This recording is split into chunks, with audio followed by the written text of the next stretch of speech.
Hei kaikki, mä puhun teille siitä eilisestä tilasta, minkä mä kirjoitin. Salileka, Salivika, biisi, oma versio, suunnattu tytöille. Toivottavasti siitä tulee hyvä. Tosiaan me teräsin friendien kanssa parhaillaan olla kirjoittamassa sanat ja kaikki. Ja mitä mä kertoisin frendeistä? Luonne, hullu, ujous, ei niitä kiinnosta. Niin, se on niiden juttu. Yksi esimerkki on se, että jos mä pistän musiikin päällä keskustas, yksi rupeaa tanssii, toinen rupeaa laulaa, kun olisi sen viimeinen päivä. Aio sikkii, koska mä oon ihan samanlainen. Meillä on samanlaiset jutut. Me sekoillaan ja tullaan toimeen hyvin. Eli miksei tehdä biisikin yhdessä, niin sekin toimii.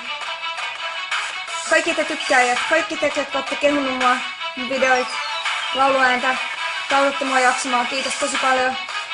Love you guys. Haters. Still alive, bitches. Mua ei kiinnosta teidän puheet.